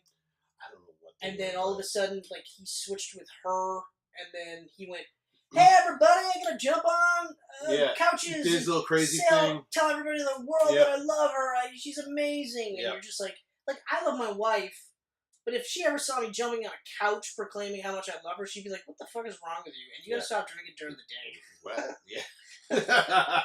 I didn't know you were drinking during the day. Yeah. You have an issue. Yeah. But anyway. But then he did Valkyrie eventually. He finally got an acting role again. It wasn't a big movie. It was good, though. But it was a good start to getting it back again to where he should have been. Okay, Lawrence Fishburne was decent in this for what it was. Nice introduction to Simon Pegg's Benji. Yeah, who I remember is that. Now a character in the entire New Era trilogy. I really liked, I agree. Like, it was a good introduction. And I remember even when I first watched this, and that was, again, during that period where even I was kind of like, I don't know about Tom Cruise, but I watched this and I remember being like, oh, hey, because I like him. Again, you're playing on, like, who's hot at the moment. Well, he just came off of Shaun of the Dead and everything. Yeah. Like, he was hot at the moment. Yeah. You know? So that was nice. Yeah. Apparently, I just read Simon Pegg, an interview with him last week, that he can't watch this movie anymore because he was battling alcoholism at the time he shot this movie.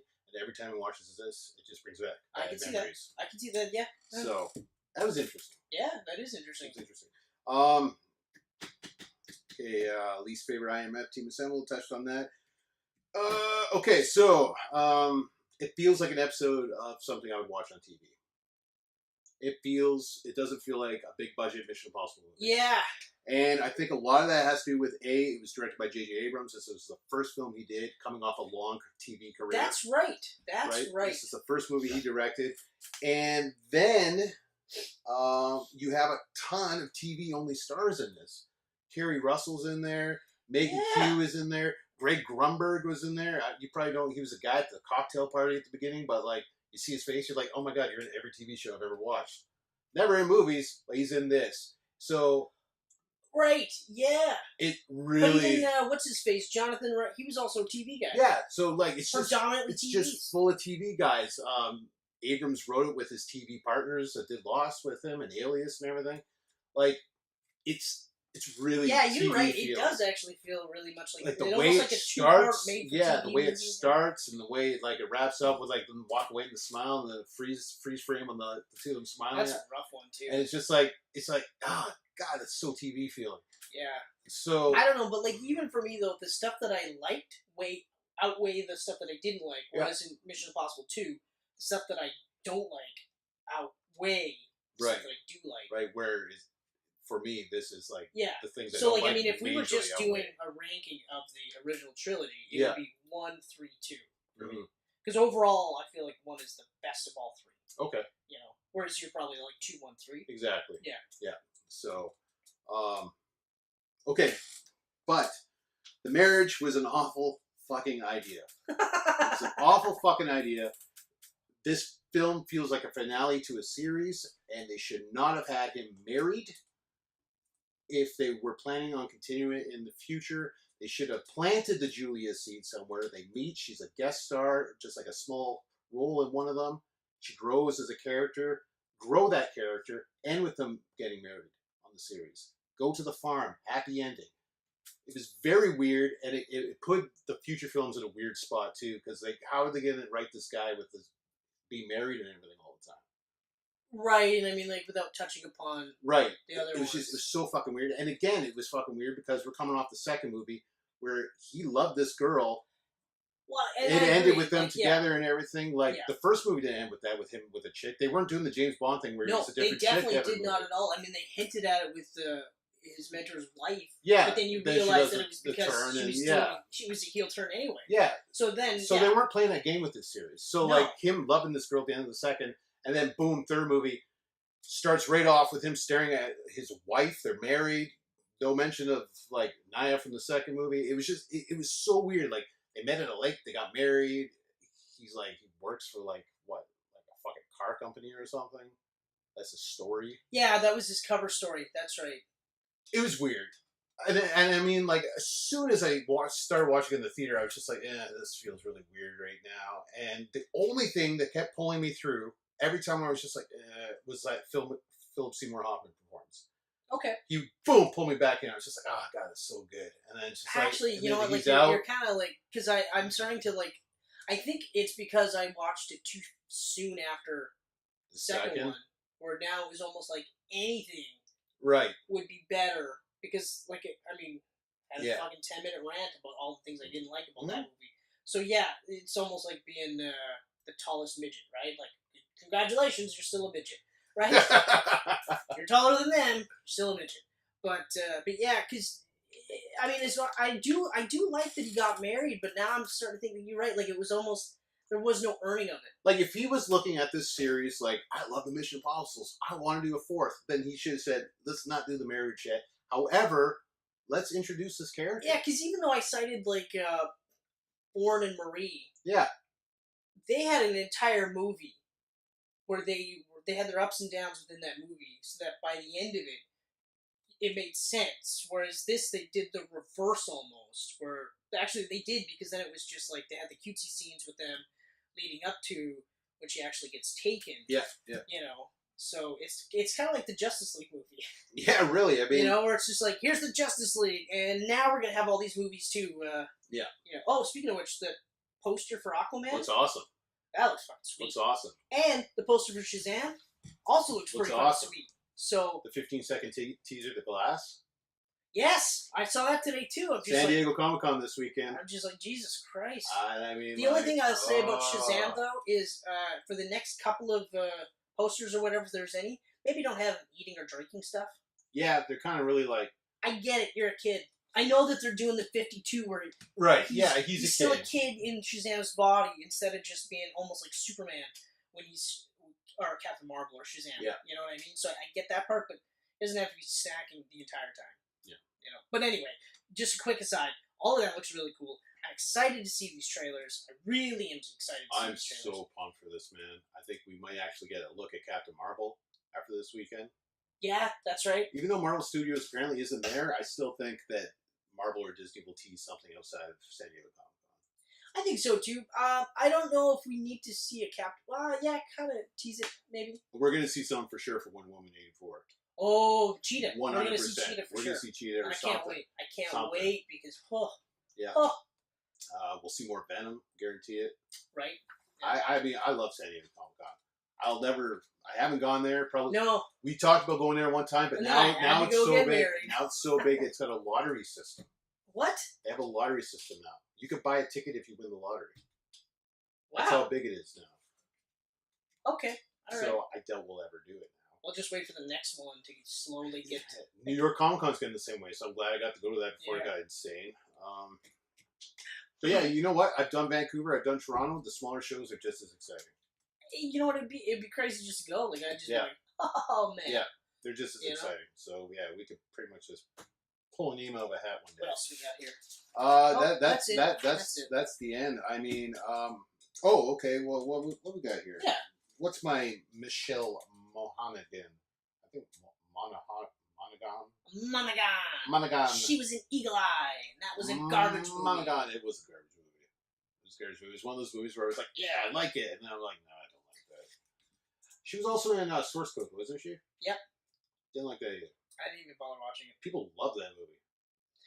And I don't like it. I read a breakdown of it, and when they got to the ending, and I remember just being like, oh yeah, that's really weird. It's really weird. Like, okay, so the guy's going back doing this loop thing until he actually figures out how to save the day. Yeah. And then you find out that he's actually like all mangled up in a coma. So then they just leave his consciousness in this apprentice, I think, into the Gyllenhaal's body. Yeah. And then that's it. So then I literally immediately go, well, what about the guy, the original guy? What happened to him? Was he a piece of shit? I don't know. But are you better? Like, yeah. Ugh. It was one of those movies that, we're a smart movie. Yeah, and then everyone was like, "Oh, this is such a smart movie." And then the smart people watched it, and they were like, "No, this is a dumb movie. And Yeah. here's why." And then they're like, "Excuse me, it's a really smart movie." And you're like, "Fine, whatever." You're right. It's a smart movie, even though nothing of this makes sense, and the ending is actually a lot worse than you think it is. It's not a happy ending. No, didn't care for it. So yeah, I like her. I think she's a good actress, and she was good here as Julia. But again, I didn't see enough to give a shit about their relationship. They talk about this lake they met at. Okay, you met at a lake. You're starting off being married. He's fighting to get to you. I don't understand why he loves you so much. Where did this come from? Like, yeah, no, I have zero connection to you two being married. You're right. And one of the things, like, she's like, we met at a lake, and I remember just thinking, what the fuck was Ethan Hunt doing at a lake? Yeah. Was there a cliff there to climb? You know, and they're like, like they met through mutual friends, and I'm like, how is he running in a circle that has a mutual friend that actually has another circle that's linked up to her? I know. You know, I think so. She knows another agent, I guess. It would have made more sense if she was like a nurse for the IMF. Exactly. See, and that's what I'm talking about. They put it right there. She's a nurse. A nurse for the IMF, and then she got out of it. They got out of it, but secret, because then they wouldn't have had to do that stupid car salesman bullshit. Mm-hmm. Because again, you're like, I mean, don't get me wrong, I'm not going to like downplay Ethan Hunt's selling capabilities, but I mean, you could just feel that this guy's not a car salesman. You know what I mean? Like you could just feel like there's something else going on with this guy, and it's not selling cars. You know, it was like True Lies. Schwarzenegger's character is a computer salesman. Yeah, you know, he spends an ungodly amount of time working on his body, almost as if he's a bodybuilder by trade. But you're right, yeah. He sells computers. He sells computers, yeah. You know, I would have liked my computer salesman to be a jacked up brick shithouse of a man. You know? I would like to know that the CPUs are so huge that even he can't lift it. I'd be like, oh, well then sign me up. I'll buy this computer. Yeah, you're actually making me change your business. So here's what I would have done with number 3. I would have had Naya return, and I would have had Philip Seymour Hoffman shoot her. She is dead now. We go the Marie route. Yeah, and then you have now Ethan is just pushed to kill this guy. Then we introduce her as a nurse. And she gets injured. That's right. She's a nurse. She heals him back up. He meets this new girl at this one. Grow her character. The new crew. Yeah, the faceless crew. You can still do them. Yeah, I mean that actually does work a lot. Next Mission Impossible. Next Mission Impossible. Boom, we're on a mission. Blah blah blah blah. We head back or something. I see her in the hall or something. We chit chat. You know, we're growing this character. She's in little appearances to the point where yes, they do fall in love. They do get married in the final movie. We get a happy ending with Ethan on the farm. The end. Yeah. Like I mean, it was stupid to start this off with a marriage that I did not give a fuck about. She came out of nowhere. It came out really of nowhere. True. You know, I mean, it felt weird. In the lesser actor's hands, you would have cared even less. Because I mean, he did a really good job of selling it. That you know, but you're right. For sure, you're right. Maybe I might actually have it so that this and number 2 are equal. Because I can tell you that I do. While there are things that I don't like in Ghost Protocol, it's not nearly as much. Oh no! I mean that whole Dubai scene alone. Handful of things where I'm just like, one character in particular, and a handful of things where I'm just like, you did not have any of that, or just tweaked it here and there, then it probably would have been better. Yeah. You know, but So I'm done with my overall, MI3 rant. Generally, yeah. I mean, it's funny. You had a rant about 3. I had a rant about 2. Yeah. There we go.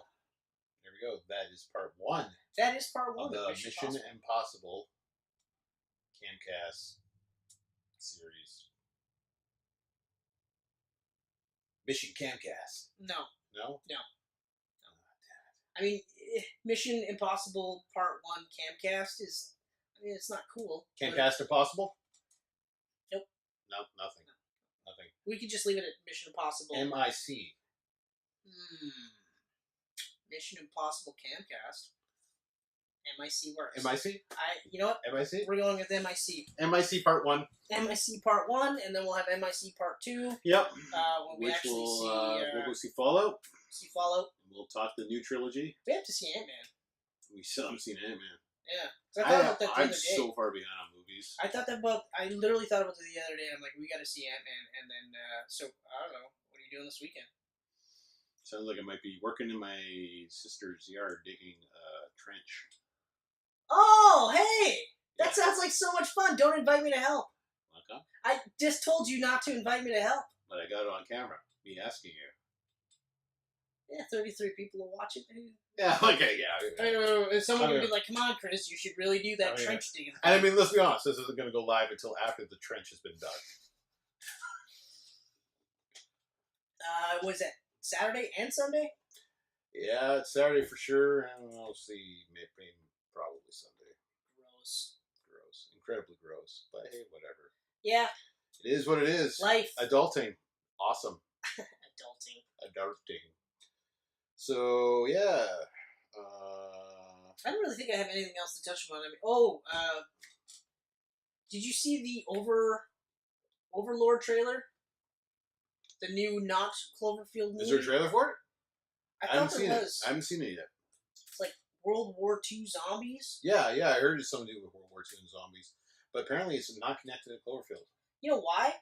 Because the Cloverfield paradox was a glorified bomb. I mean, how do you consider it a bomb to a Netflix movie? Okay, but... Critically, people did not like it. No. I mean... I didn't mind it. I didn't mind it. I didn't mind it at all. I thought, it was a decent sci-fi. We got to see the monster from the first movie again. That's I the thought thing. that was neat. I didn't mind it. Didn't mind it. You know? I mean, I didn't mind 10 Cloverfield Lane either. I mean... I actually really liked that. I thought that was another weird movie where, the aliens felt forced at the end.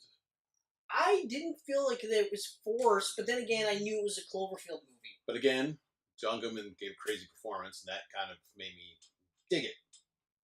I did feel like it was a really good movie. I just want a sequel to Cloverfield, the actual Cloverfield. I want to see those monsters again. I agree. I love those monsters. I love the designs. I love the world of Cloverfield. And especially because now, that thing is so huge.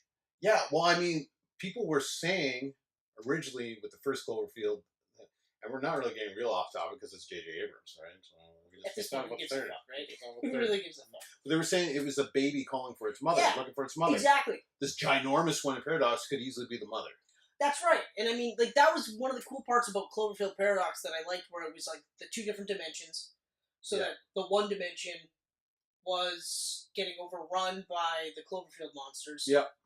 And then, so when they did the switch, it brought the baby over. So, of course, the baby's going to be looking for his mom, because 1 second he's with his mom, and, they're destroying the Earth. Yeah. Having fun doing it. Mm-hmm. And all of a sudden he's like, where's my mom?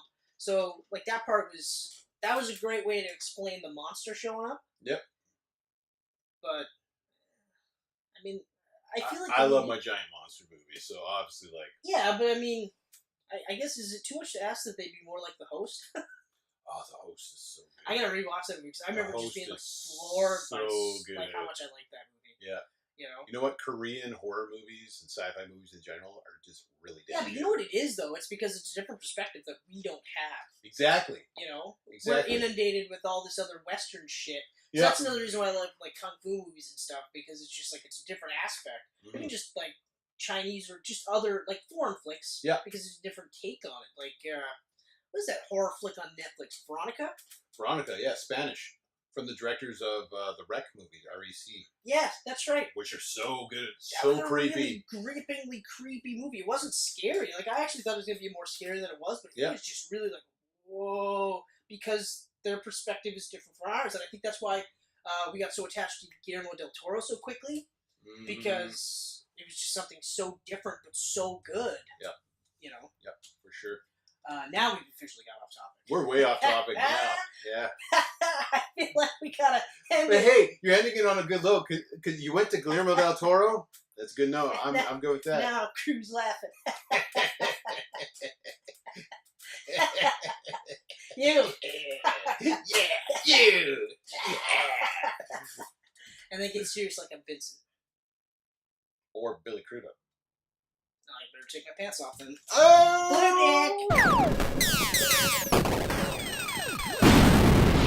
Camcast. Oh, sorry. Geek Pants. I like Blue Dick. That was a Blue Dick. Blue Dick. Blue Dick. Yeah, Blue Dick. Oh, maybe not. No, Yeah, if you're not wearing your geek pants, you got a blue dick. All right, that's the way to end it. With me standing up, and then you superimpose the Dr. Manhattan dick on there. I don't think I want to Google blue dicks. I don't think I'm going to find Dr. Manhattan by Googling blue dicks. Yeah, but all 33 of our subscribers are going to be disappointed that they didn't get to see the blue dick. Dr. Manhattan's blue dick on my dick. I'll just throw on my 4K there, and I'll take a screenshot with my phone, because I ain't going to your Google for that. What? Like, that's the first time you've ever Googled Dr. Manhattan pictures? Of course, they showed his dick at the end of the movie, so I'm going to have to fast forward like 4.5 hours to find the dick. You won't have to fast forward. It's scene skipping, you jackass. Oh, right. It's not a VHS. You could literally line it up in not even 10 seconds. VHSs are becoming all the rage again, man. Of course they are. Did you see that? Why wouldn't they? Look at this. I did not see that. Look at this. Stranger Things. VHS. It's actually got Blu-ray disc in it, but it's shaped like a VHS. Well, this makes sense that I got this from Target in the U.S.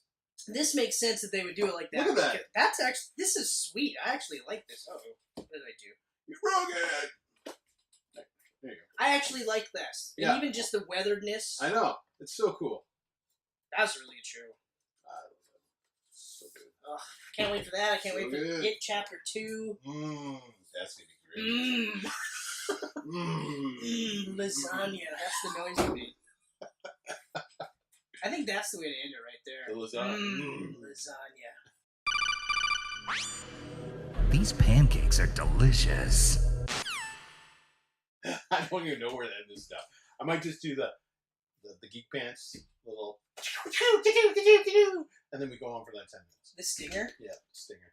A 10-minute stinger is actually not bad. This is the longest after credits scene I've ever seen. Thank God, it's the shortest credits I've ever seen. Cut it at blue dick. Yep. Make sure there's a blue dick there. Oh man. All right. Maybe I'll just color my own and take a photo. Well, no, because then they're going to think that's my dick.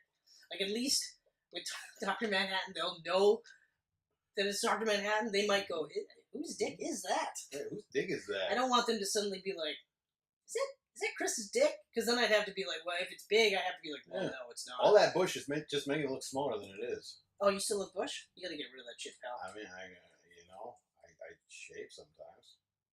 Just use Nair. Dude, I'm hairy everywhere. 8 minutes. You must look really funny shaved because your legs are fucking grizzly as hell. No, you know what? I look great shaved. It must just be like the pot of gold at the end of the rainbow. It usually is anyway. Doesn't matter if there's a bush. Doesn't matter if it's a beach. All it is just a pot of gold. That looks like a glorious penis.